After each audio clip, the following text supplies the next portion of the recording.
بسم اللہ الرحمن الرحیم اللہم صل علی محمد وآل محمد۔ اگر آپ نے ابھی تک چینل کو سبسکرائب نہیں کیا تو سبسکرائب کرنے کے بعد بیل نوٹیفیکیشن آن کیجئے اور اس ویڈیو کو دوسرے بھائیوں کے ساتھ شیئر کیجئے۔ وآلہ وسلم سیاتی زمان علی امتی یحبون خمسا وینسون خمسا۔ صلوات پڑھے محمد۔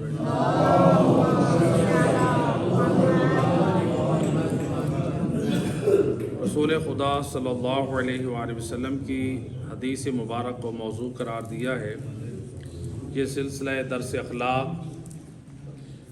سید الرسل نے زبان وحی سے اپنے کلمہ گوؤں کو پیغام ہدایت دیا ہے۔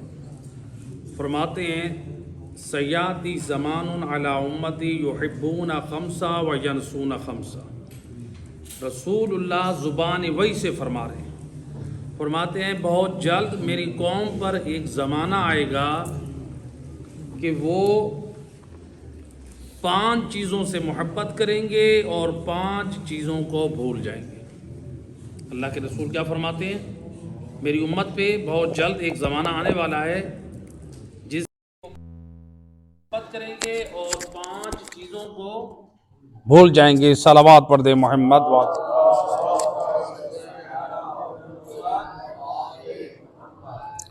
لہذا آپ نے پیغام ہدایت میں بتا دیا کہ جو 5 چیزیں محبت کرنے کی تھیں ان کو امت نے بھلا دیا، اور جو انسان 5 چیزیں محبت کرنے کی تھیں اور بھلا دیا تو پھر اس کا نتیجہ کیا ہے؟ رسول اللہ اس کے بارے میں کیا کہہ رہے ہیں؟ پہلی چیز فرمایا کہ بہت جلد میری امت پہ جو زمانہ آنے والا ہے۔ اب ہم یہ دیکھیں کہ وہ چیزیں ہمارے اندر تو نہیں ہیں کہ سید اور رسول اپنی امت کو جو ڈرا رہے ہیں، جن کمزوریوں کی طرح متوجہ کر رہے ہیں، وہ ہم غور کریں، وہ خامیاں وہ خرابیاں ہمارے اندر تو نہیں ہیں۔ پہلی چیز فرمایا یحبون الدنیا وینسون الآخرہ۔ میری امت، میرے کلمہ گو، میرے جو ہے وہ حبدار، میرے نام لیوا دنیا سے محبت کریں گے اور آخرت کو بھلا دیں گے۔ دنیا سے محبت اور آخرت کو، جبکہ حق کیا بنتا ہے؟ کیا کریں؟ آخرت سے محبت کریں اور دنیا کو بھلائیں۔ دنیا میں جئیں اس طرح سے کہ دنیا کو اپنی ضرورت نہ بنائیں بلکہ آخرت کی ضرورت کو پورا کرنے کا وسیلہ قرار دیں۔ اس لیے حدیث میں ہے کہ الدنیا مزرعۃ الآخرہ، دنیا آخرت کی کھیتی ہے، یعنی دنیا میں اپنی زندگی کا ہدف اور مقصد جو ہے وہ دنیا نہ قرار دو بلکہ دنیا میں اس طرح سے جیو کہ تم آخرت میں کامیاب ہو جاؤ۔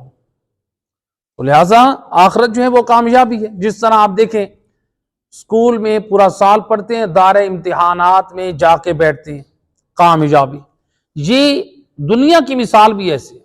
آپ دنیا کے اسکول جو نظام ہدایت کے لیے اللہ نے اس کائنات کو بنایا، اس میں آپ اسکول کے لیے آئے ہیں، ہدایت کے لیے آئے ہیں، پریکٹیکل تعلیم کے لیے، پریکٹیکل کے لیے، عمل کے لیے ہم آئے ہیں۔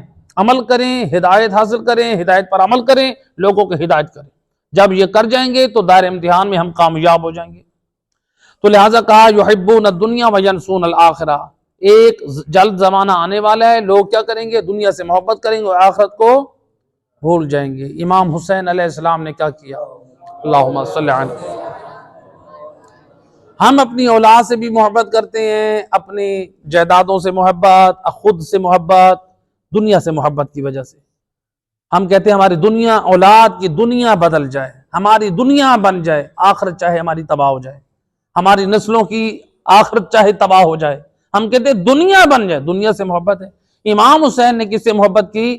امام حسین نے آخرت سے محبت کا عملی ثبوت پیش کیا۔ مجھے اور آپ کو اپنی اولاد سے پیار ہے، مولا حسین کو اپنی اولاد حضرت علی اصغر سے پیار نہیں ہے، امام حسین کو حضرت علی اکبر سے پیار نہیں ہے، جن کے غم میں ہم بیٹھ کر آنسو بہاتے ہیں، ان کے غم میں آنسو بہانا باعث نجات ہے، ایسے کہ نہیں؟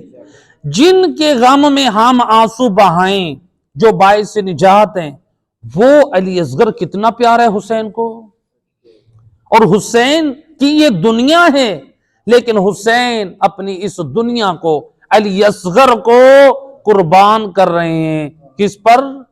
اللہ کی خوشنودی پر۔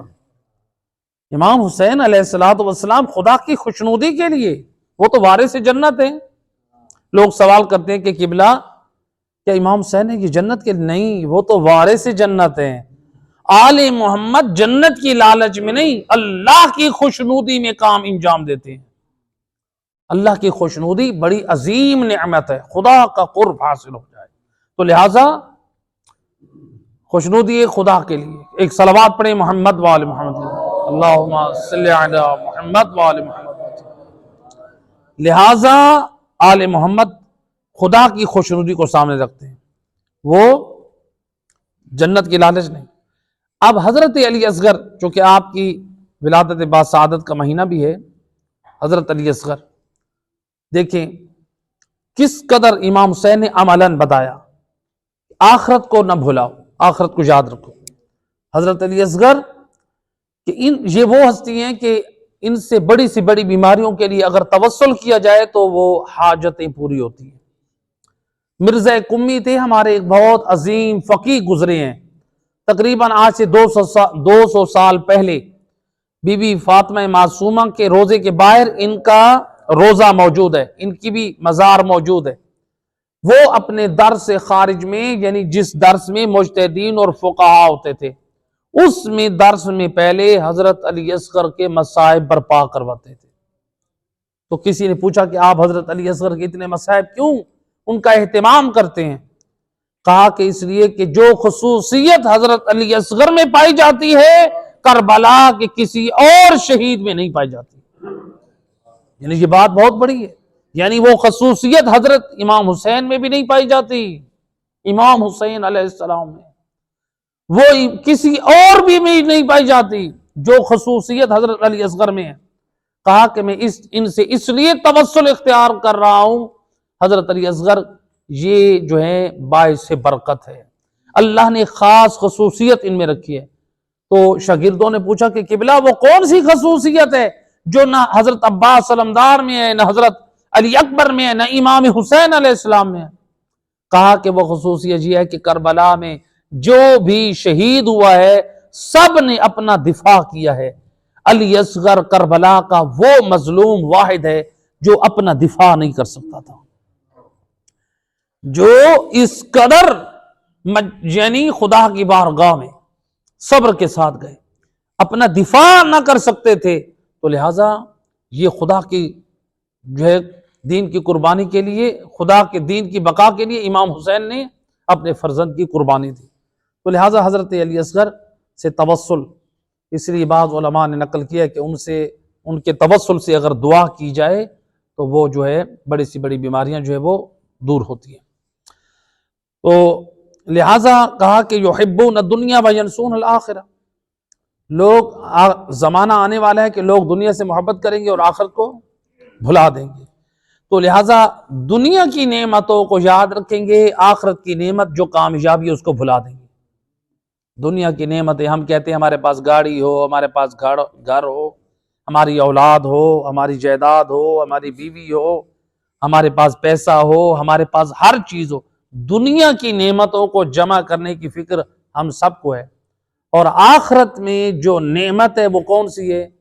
وہ ہے کامیاب ہونا، مولا علی کے ہاتھ سے آب کوثر سے سیراب ہونا، جناب سیدہ کی شفاعت کا حقدار ہونا۔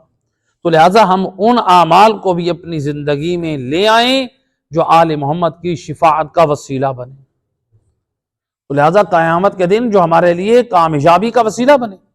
تو لہٰذا کہا کہ ینسون الآخرہ، تو کہ جو دنیا سے محبت کرے آخرت کو بھلا دیں، یقیناً یہ بد نصیب ہے۔ دوسرا فرمایا یحبون المال وینسون الحساب، کہا کہ میری امت کے لوگ کلمہ گو مال سے محبت کرتے ہیں، مال سے محبت کریں گے اور حساب کو بھلا دیں گے۔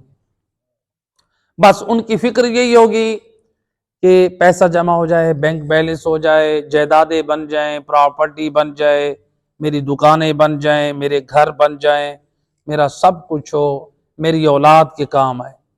سارا کچھ مال جمع کر رہا ہے انسان، لیکن حساب کی فکر نہیں۔ مال سے محبت ہے، حساب کی فکر نہیں ہے۔ ماں باپ نے اگر حق کھا لیا اپنے بہن بھائیوں کا، ہم نے کہا ٹھیک ہے، وہ ماں باپ جانے، ان کی قبر جانے اور وہ جانے، ہم بھی کھا گئے۔ ہم نے بھی بہن بھائیوں کا حق کھایا، ہم نے رشتہ داروں کا حق کھایا۔ تو جب ہم نے کھایا حق، کس کے لیے؟ اولاد کے لیے۔ ہمارے بچے جو ہے وہ نہ رہیں، ان کے لیے بھی گھر وسیع ہونا چاہیے۔ ماں باپ نے جو غلطی کی تھی وہ ہم بھی کر رہے ہیں۔ انہوں نے غلطی کی اپنی اولاد کے لیے، اب ہم غلطی کر رہے ہیں اپنی اولاد کے لیے۔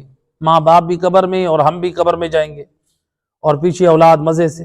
حساب کتاب کس کو دینا ہے؟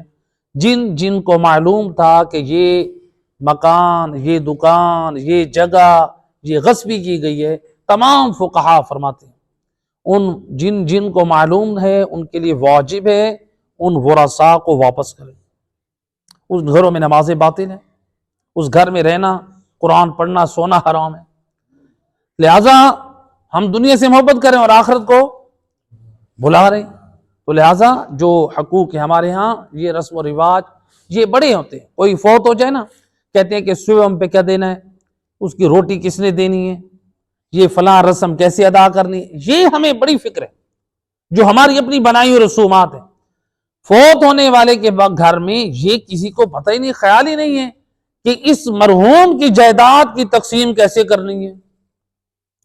مرحوم کے جو کپڑے ہیں، جو مرحوم باپ کے، وہ اس کا وارث کون ہے؟ وہ صرف بڑا بیٹا ہوتا ہے۔ شریع میں مسئلے کی طرف نہ چلا جاؤں، بہرحال 4 چیزیں ہیں جو بڑے بیٹے کے ساتھ خاص ہیں۔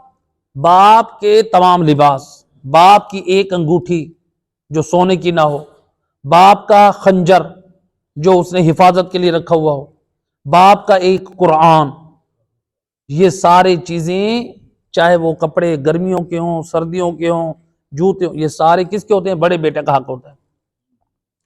عام طور پہ اس چیز کا خیال رکھا جاتا ہے، کون بتائے گا خیال کرے؟ لہٰذا وہ احکام ہیں، یہ مسائل ہیں۔ تو جس گھر میں فوتگی ہوتی ہے، ان شریعت کے مسائل پر ہم عمل نہیں کرتے۔ ہم کہتے ہیں ہم مسلمان ہیں، پھر یہ احکام کس کے لیے؟ کافروں کے لیے ہیں۔ ہم آل محمد کے حوبدار ہیں، ہم کہتے ہیں ہم جعفری ہیں، فقہ جعفری کے احکام ہم سمجھتے نہیں ہیں، عمل ہم کرتے نہیں ہیں، تو پھر ہم جعفری کہاں سے آ گئے؟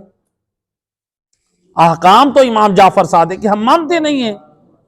ہمیں اپنے رسم و رواج یاد ہیں، جو امام جعفر صادق نے احکام بتائے وہ ہمیں یاد نہیں ہیں۔ اللہم صلی علی، وہ یاد رکھنے چاہیے جس میں ہماری نجات ہے۔ تو لہٰذا کیا کہا؟ یحبون المال وینسون الحساب، مال سے محبت کریں گے، آخرت کو، حساب کو بھلا دیں گے۔ اللہ کے رسول نے دیا حضرت سلمان محمدی اور ابو ذر غفاری کو چند درہم و دینار دے دیے۔ دوسرا دن جب آیا، رسول اللہ ایک ایسی جگہ بیٹھے ہیں جہاں پر پتھر گرم ہے۔ آپ نے کہا کہ سلمان آؤ ذرا جوتا اتار کے اس گرم پتھر پر حساب دو۔ سلمان کھڑے ہوئے، کہا کہ یا رسول اللہ، آپ سے جو درہم میں نے لیا تھا، راستے میں جاتے ہوئے ایک ضرورت مند مومن تھا، میں نے اس کو راہ خدا میں صدقہ کر دیا۔ کہا کہ سلمان نیچے اترو، ابو ذر تم آ جاؤ۔ ابو ذر نے جوتا اتارا، پتھر پر چڑھے، بہت گرم تھا۔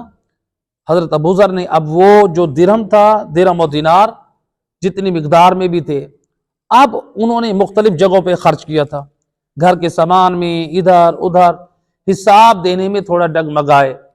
حضرت رسول خدا صلی اللہ علیہ وآلہ وسلم، اللہم صلی علی، آپ فرماتے ہیں ابو ذر تمہارے پاؤں جلانا مقصود نہیں ہے، تمہیں یہ بتانا ہے، دیکھو آج تم ان 2 درہم یا دینار کا حساب دینا تمہارے لیے مشکل ہے، سوچو ذرا کل میدان محشر میں اپنی زندگی کا کیسے حساب دو گے؟ حساب دینے، ہر چیز کا ہم نے حساب دینے ہے۔ اور مولا علی علیہ السلام نہج البلاغہ میں فرماتے ہیں فی حلال یا حساب وفی حرام یا عقاب، اللہ نے جو تمہیں حلال دیا اس میں تمہارا حساب ہوگا، یہ بھی نہ کہو یہ ہمارا ہے، اس میں بھی حساب ہوگا۔ اللہ نے جو تمہیں حلال دیا تھا، بتاؤ تم نے اس کو رشتہ داروں پہ بھی خرچ کیا، کبھی خدا کی راہ میں بھی خرچ کیا، کبھی آل محمد کے حق ادائیگی کے لیے خمس میں بھی ادا آپ نے کیا، لہذا جو حساب ہوگا حلال کا حساب ہوگا. کہیں ایسا تو نہیں ہے حلال مال کو تم شطرنج میں، جوئے میں، ان چیزوں میں خرچ کرو. وفی حرام عقاب، اور جو اللہ نے تمہیں مال دیا تم حرام میں خرچ کرو گے، امام فرماتے ہیں صرف حساب نہیں، وہاں پر عذاب بھی ہوگا. حرام مال کو، حرام کاموں میں مال حلال کو خرچ کر دو تو لہٰذا اس میں عذاب ہے، صرف حساب نہیں بلکہ وہاں عذاب بھی ہے. تو لہٰذا انسان جو ہے مال سے، دنیا کو سے جو مال حاصل کر رہا ہے اس کو اس طرح سے خرچ کرے کہ خدا کی خوشنودی کو حاصل کر سکے. صلوات پڑھے محمد صلی اللہ علیہ وسلم. تیسرا عمل فرمایا یحبون النساء وینسون الحور، میری امت کے بد نصیب لوگ وہ ہیں جو عورتوں سے محبت کریں گے اور حوروں کو بھول جائیں گے. کیا مطلب رسول اللہ کے سمجھانا چاہتے ہیں؟ ایک زمانہ آئے گا بہت جلد لوگ عورتوں سے محبت کریں گے، عورتوں کی محبت اور عشق میں گرفتار ہو کے حرام کاریوں میں مبتلا ہو جائیں گے، زنا کاریوں میں مبتلا ہو جائیں گے، اپنی عفت اپنی پاک دامنی کو داغدار کر بیٹھیں گے، حوروں کو بھول جائیں گے. جو اللہ نے کیوں حوریں رکھی ہیں؟ پاک کردار مومن کے لیے اللہ نے حور رکھی ہے.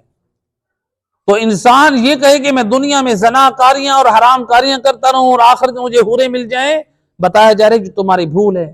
دنیا میں پاک کردار کے مالک بن کے جاؤ گے تو پھر تمہیں وہاں پر جنت میں بھی پاک حوریں ملیں گی. آج ہماری نوجوان نسل کہاں جا رہی؟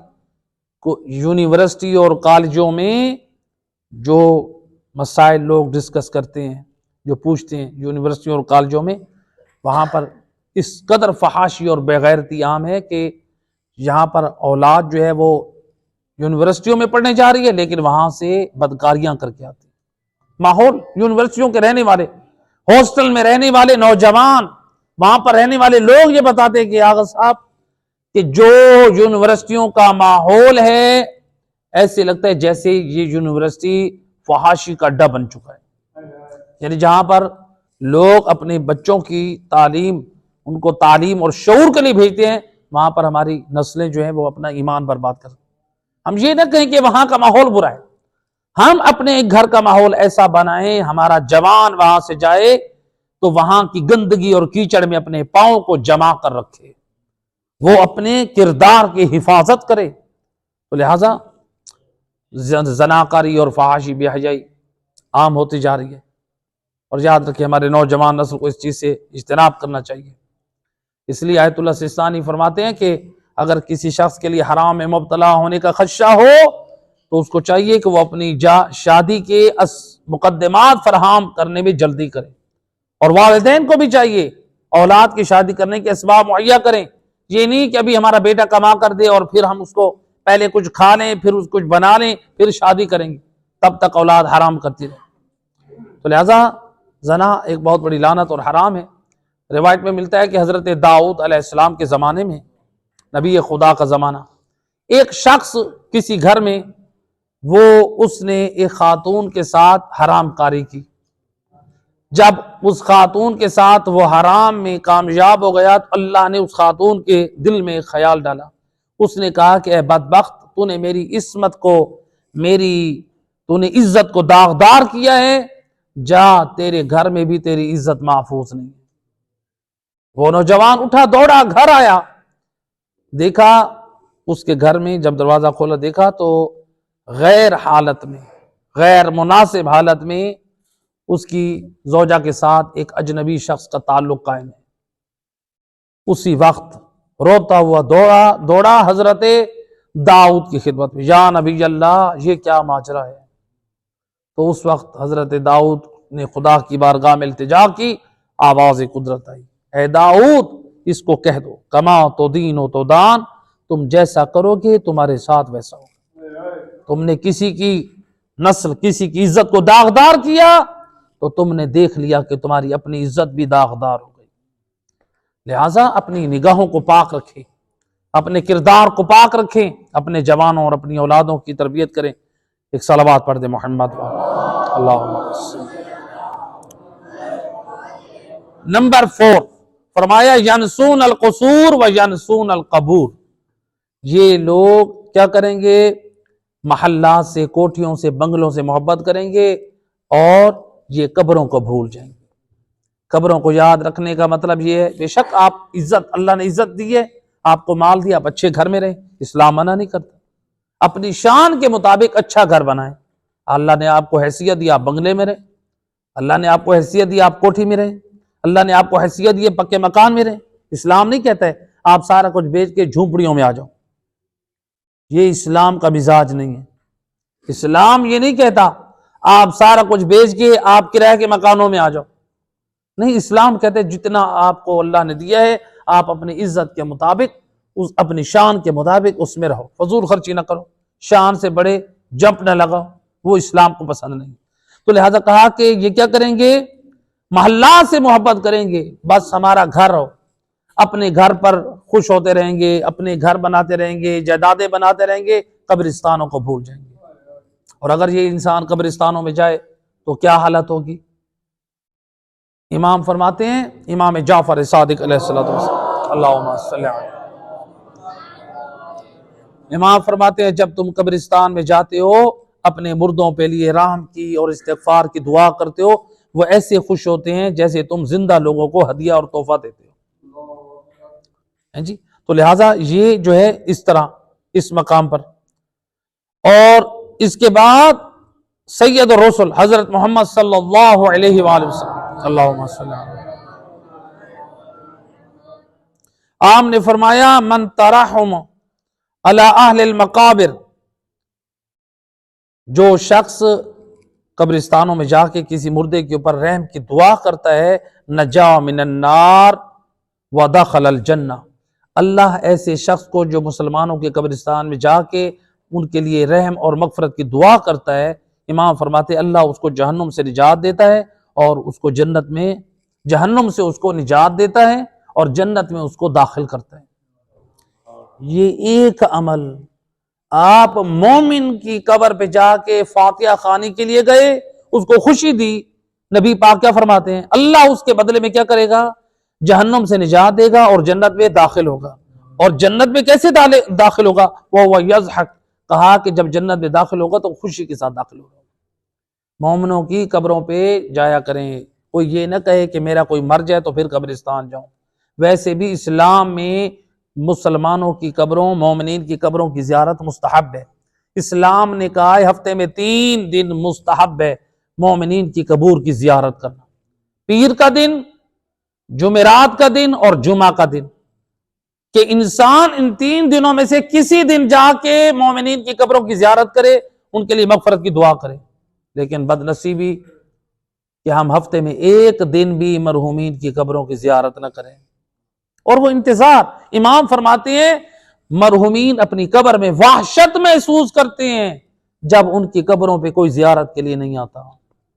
مرحومین کی قبروں کی زیارت کے لیے جایا کرو، اور صرف یہ نہ سوچا کرو کہ میرے باپ اور دادا کی قبر میں صرف وہیں پر فاتحہ پڑھوں، نہیں، ماں باپ کی قبروں پہ فاتحہ پڑھو، اس کے بعد پورے قبرستان کا چکر لگاؤ، 11 مرتبہ سورہ توحید کی تلاوت کرو، درود شریف جتنا ہو سکتا ہے آپ پڑھو، اور یہ نیت ہو کہ تمام مرحومین امیروں کی قبروں پہ بھی جاؤ، غریبوں کی قبروں پہ بھی جاؤ، جوانوں کی قبروں پہ بھی جاؤ، بچوں کی قبروں پہ بھی جاؤ، عبرت حاصل کرو، یہ میرے محلے کا فلاں مالدار تھا، وہ بھی مٹی کے نیچے سویا پڑا ہے، وہ میرے محلے کا غریب تھا، وہ بھی مٹی میں سویا پڑا ہے، اور اپنے نفس کو کہو اے شخص تو نے بھی اسی قبرستان میں آنا، امیر بھی وہی ہے، غریب بھی وہی ہے۔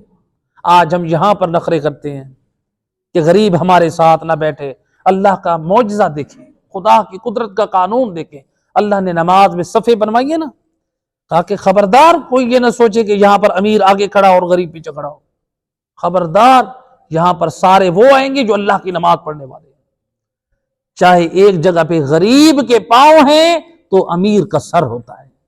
اللہ کہتے ہیں میری بارگاہ میں آنے کے لیے یہ نہ کرنا میں امیر ہوں تو میں آگے جاؤں، میری بارگاہ میں وہی امیر ہے جو میری بارگاہ میں سر جھکا دیتا ہے۔ لہذا قبرستانوں کو دیکھیں، وہاں پر امیری غریبی ساری مٹی میں چلی گئی، فخر اور ناز نہ کرے کوئی انسان، مار یہیں رہ جانا، اپنے مرحومین کی قبروں کی زیارت کیا کرو۔ اور یہاں تک روایت رسول خدا صلی اللہ علیہ وآلہ وسلم، اللہم صلی علی، آپ فرماتے ہیں جو شخص اپنے مرحوم والدین کو دعاؤں میں بھلا دیتا ہے، اللہ کم سے کم اس کو دنیا میں عذاب یہ دیتا ہے، اس کے رزق کی اللہ برکت اٹھا لیتا ہے۔ والدین کی قبروں کی زیارت کریں، مرحومین کی قبروں کی زیارت کریں۔ جب ہم مرحومین کی قبروں کی قبرستان میں زیارت نہیں کریں گے، اپنے ایمان سے بتائیں، پھر ہماری نسلیں ہماری قبروں پہ آ کر فاتحہ کریں گی؟ نہیں کریں۔ آج ہمارے پاس ٹائم نہیں ہے، سردی بہت ہے، گرمی آ گئی، گرمی بہت ہے، راتیں چھوٹی تھی، بھئی آپ پھر کب جائیں گے قبرستان مرحومین کی زیارت کے لیے؟ جن دنوں میں مستحب ہے ان میں جاتے نہیں ہیں۔ 15 شعبان کی رات کو سب لوگ جاتے ہیں۔ 15 شعبان کی رات کو کسی معصوم کی کوئی روایت ہی نہیں ہے قبرستانوں میں زیارت کے لیے جاؤ۔ اس رات کو، جس رات کا حکم نہیں ہے اس رات کو سب جاتے ہیں۔ جن دنوں کا حکم ہے ان دنوں میں ہم جاتے نہیں ہیں۔ کس کو مانتے ہیں؟ امام جعفر صادق علیہ السلام کو، اللہم صلی۔ میری بات نہ ماننا، امام صادق کی مانو، میں تو انہی کی بتاؤں گا، امام صادق نے بتایا۔ ہاں 15 شعبان کو اس نیت سے جا سکتے ہیں، 15 شعبان کی رات کو زیارت المومنین کی قبر کے عنوان سے، اس یہ نیت نہ کر کے جائیں کہ امام کا حکم ہے، کیونکہ امام نے حکم نہیں دیا۔ لہٰذا ہم شاید، میرا خیال ہے، لوگ 15 شعبان کی رات کو بھی اس لیے جاتے ہیں کہ ہم مرحومین کو اس رات کو راضی کر لیں، بیچارے پورا سال انتظار میں رہتے ہیں، تو لہٰذا ان کو ہفتے میں ایک مرتبہ زیارت کریں، فاتحہ خوانی کریں، وہاں پر وہ انتظار میں رہتے ہیں۔ ایک صلوات پڑھ دے محمد والے۔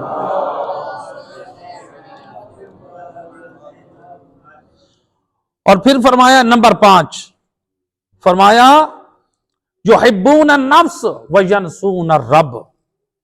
اللہ کے رسول فرماتے ہیں میری امت کے جو 5واں گروہ ہے جو بد نصیب ہیں، یہ کیا کریں گے؟ اپنی ذات سے محبت کریں گے اور اللہ کی ذات کو بھول جائیں گے، صرف میں ہی میں رہ جائے، اپنی ذات کا خیال ہوگا، میرا حق، اپنے حق کے لیے لڑائی کریں گے، اللہ کی ذات کو بھول گئے۔ رشتہ داروں سے لڑائی کر رہے ہیں، مجھے پانی نہیں پوچھا، رشتہ داروں سے لڑائی کر رہے ہیں، مجھے چائے نہیں پوچھی، رشتہ داروں سے لڑائی کر رہے ہیں، ہماری دعوت نہیں کی، رشتہ داروں سے لڑائی کر رہے ہیں، ہمارے ساتھ اچھا کھاتا نہیں کیا، ہمارے ساتھ اچھا معاملہ پیش نہیں آئے، رشتہ داروں سے، لوگوں سے، ہر ایک سے ناراض ہو رہے ہیں، اپنے حق کا رونا رو رہے ہیں۔ کبھی ہم خدا کے حق کے لیے بھی روئے ہیں؟ اپنے حق کے لیے تو بہت روتے ہیں، رشتہ داروں میں لوگ ہوتے ہیں نا، اپنے حق کے لیے کتنا رونا روتے ہیں، رشتہ داروں سے لڑائی شروع کر دیتے ہیں۔ اپنے ایمان سے بتائیں، کبھی رشتہ داروں میں اس بات پہ بھی ناراض ہوئے ہیں، کبھی بہن کے گھر جا کے کہ تمہارا بیٹا نمازی نہیں ہے، اپنے حق کے لیے ناراض ہے، بہن کے گھر جا کے کہ میں آیا تیری اولاد نے مجھے چائے نہیں پہنچی، اس بات پہ ناراض ہیں۔ کبھی اس بات پہ ناراض ہوں کہ آپ کی اولاد نماز کیوں نہیں پڑھتی، اللہ کے لیے ناراض ہوں، اپنی چائے کے لیے ناراض ہو رہے ہیں۔ بھائیوں کے گھر جائیں، کبھی اس لیے ناراض ہوں کہ آپ کی اولاد کن جو ہے وہ بدماش اور فحاش لوگوں کے ساتھ بیٹھ رہی ہے، اپنا دین اور ایمان جو ہے وہ برباد کر رہی ہے، اپنے حق کے لیے لڑائی کر رہے ہیں، خدا کو بھول گئے ہیں۔ لہذا ہم رشتہ داروں کے گھروں میں جائیں، کسی کو نمازی بنا کر آئیں، کسی کو روزے دار بنا کر آئیں، ہماری اس محفل میں جائیں، وہاں پر آل محمد کا ذکر کر کے آئیں، وہ محفل مجلس بن جائے۔ ضروری نہیں ہے کہ مجلس کوئی عالم یا خطیب یا ذاکر مجلس پڑھے تو وہ ذکر مجلس بنے گی۔ آپ خود جب اپنے رشتہ داروں کے گھر جاؤ، آل محمد کا ذکر کرو، ان کی واعظ و نصیحت کرو، ان کی تعلیمات، ان کی پاک سیرت بیان کرو، یہ خود آپ نے مجلس قائم کر دی۔ وہاں پر 2 جملے آپ بے شک مصائب کے بھی بیان کر دو، پوری مجلس بن گئی۔ لہذا ہم نے اپنی ذات کو یاد رکھا اور خدا کی ذات کو بھول گئے۔ صلوات پڑھیں محمد وآل محمد۔